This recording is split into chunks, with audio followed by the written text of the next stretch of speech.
I'm going to show you something about Nintendo that I think you'll find pretty surprising. I know I found it surprising when I first saw it. I don't know why I was surprised, because I made it, but I was.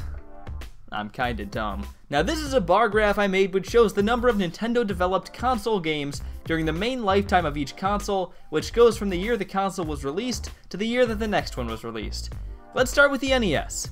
Throughout its 5 years, the NES averaged 7.4 Nintendo developed games per year. That's quite a lot. Then again, back then these games were all 8-bit 2D games, so they were a lot easier to develop. Especially since with many of them not having saving, a lot of them were pretty much just arcade games for the home. Understandably, the SNES had fewer games per year in its lifetime, averaging 5. That is quite a bit lower, but Nintendo was still making games in 2D, which did help. A lot of these games needed bigger adventure modes and bigger, better looking game worlds though, so there weren't as many. Also, pretty predictably, the N64 had fewer games per year than the SNES, averaging only 4.2. 4.2 still isn't bad, considering the SNES only had 5, and the N64 was Nintendo's first console with 3D, although I will say that the SNES was getting games into the late 90s, which would have been added into the N64's count instead of the SNES's. So the N64 is still probably a little lower than that in reality. None of what I just said seems all that strange. This all seems like what you would expect as games get more advanced. But after this, things start to get a little bit weird. Let's move over to the GameCube. The GameCube also averaged 4.2 games a year, and the N64 didn't help out the GameCube like the SNES did for the N64, which means that the GameCube era actually saw more console Nintendo games than the N64 era, even though games kept getting bigger and looking better. But maybe that's just a fluke. The N64 probably struggled to get enough games because Nintendo was still learning how to do 3D, and it took a while to really get it down. And that seems reasonable, right? But that doesn't explain what happens next. How many games a year did our friend the Wii get? How about 4.8? Yeah, it got 4.8. The Wii is more powerful than the GameCube, and it has motion controls, which I would imagine would be something Nintendo would have to learn how to utilize, but more Nintendo console games came out on the Wii than either of the past two 3D consoles. Again, maybe it's because the Wii is pretty close in power to the GameCube, and motion controls are actually a lot easier to use than traditional controls in terms of development. Maybe a lot of party games from Nintendo are what drove up that number. Maybe. But then what about this?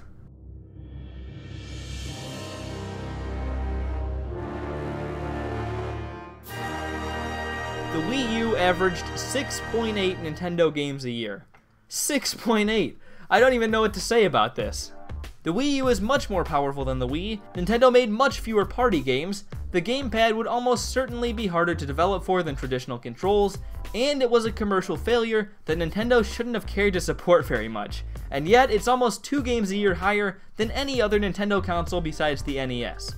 Now I don't know about you all, but I don't remember the Wii U being that consistent in terms of games. But hey, if the Wii U was that high, the Switch must be at like 10 or something. Well, it's actually just under 5.7 games a year. And that's only the beginning. What's going on here? Does this mean anything? Is Redkwan a complete idiot who doesn't know what he's doing? I sure am. Hello all 1,620 of you, I'm Redkwan, and what's happening with Nintendo? Now, I think there are two things about this that are very surprising.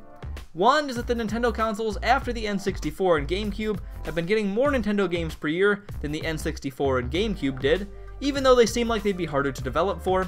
And the second thing, and the one that might jump out to any modern day Nintendo fan, is that the Switch is getting fewer games than the Wii U did. And I think both of these are pretty surprising, and in fact, they're both connected. But let me first start by appeasing the Switch fans a little bit, because I don't want a bunch of people jumping off the whole "the Wii U has more games than the Switch" thing, and giving some quick one-liners like, "the only sad truth about Nintendo is that you make videos on them." Actually, that was a pretty good one, I don't know why I'm giving you that. So if you're on the edge of defending the Switch, just know that this isn't even close to the full story yet, as you can see from how absurdly long this video is. There's a lot more that goes into this that I haven't talked about yet. So to give you a little piece of that, let's look at Switch games versus Wii U games. If you like the Switch, you may be happy to know that according to Metacritic, Switch games get reviewed better than Wii U games developed by Nintendo. Nintendo games on the Switch have averaged an 83, while Nintendo games on the Wii U have averaged a 75.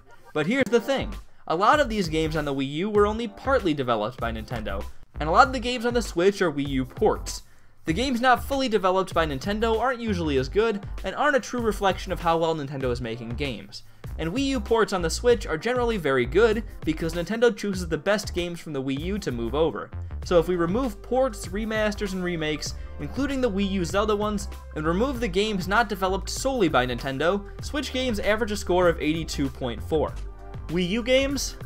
They average a score of 82.36. Almost identical. You can't make this stuff up, folks. But then you say, and this would be a good point, that these games shouldn't really count toward the games per year number either. If these games aren't mostly made by Nintendo, or are just re-releases that don't take much development time, it doesn't really make sense to include them. I think that's pretty fair. So if we only take the games that were mainly developed by Nintendo, and were made new for the system they came out on, the graph ends up looking like this. Now this is a lot closer to what we would expect to see. There's a downward trend, and the Switch is a little higher than the Wii U. But this is also far from the whole story. You can call this Kwan Academy, because wouldn't you know it, I've got another graph for you. This is a graph of the number of Nintendo-developed console games released by year, dating back to 1985. I've even color-coded them by primary console at the time. I couldn't think of a good color for the N64, so I just made it gray. I'm pretty creative. Now at first, this graph might look like a complete mess that can't really tell us anything. The NES has a gradual decrease throughout its life. The N64 is oddly shaped but symmetrical, just like the system itself, and the Wii is just pretty consistent throughout. But notice that the Switch only had one primarily Nintendo-developed game in 2018 that wasn't a port. Now you might interpret this point differently than I did. That one game is actually Labo. I wrapped all the Labo stuff into one game because for one, it's almost half game, half peripheral, and also they sell them in parts. And I think it seems like a few different parts of one game collection. Some people might count that as 4 games, some people might count it as none, but I think it's pretty fair to count it as one. Any other game we would think of as a Nintendo game in 2018 was either a port or was actually developed by some outside studio. Super Smash Bros. Was made by Bandai Namco and Sora, Mario Tennis Aces was made by Camelot Software Planning, Kirby Star Allies was made by HAL Laboratory, and so on. These games are all heavily associated with Nintendo, of course, but I want to look at Nintendo's in-house development ability primarily. Plus, if you start counting any game Nintendo publishes in this list, then I guess Flip Wars is a Nintendo game. And I don't want to live in a world where Flip Wars is a Nintendo game. So whatever. If we're going with my list, which includes every new game that Nintendo was the primary developer on, and we're okay with Labo being counted as one game, then we only have one new Nintendo game in 2018. Now this isn't unheard of. As you can see in the graph, this happened in 1989, 2005, and 2016. But the difference is, the first 2 times this happened were 16 years apart, and the next gap between these was 11 years. This gap is only 2 years, and that's not even mentioning that these previous 3 years all came the year before a new Nintendo console hit the market. These were all traditional down years.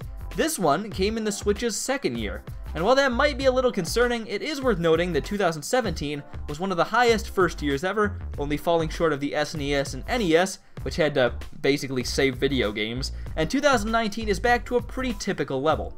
It may be below average, but overall it's at least respectable. But there's a problem with the graph I just showed you. This graph only takes into account Nintendo-developed console games. Throughout most of their history, Nintendo has also had handhelds to go along with their consoles, and those handhelds need games too.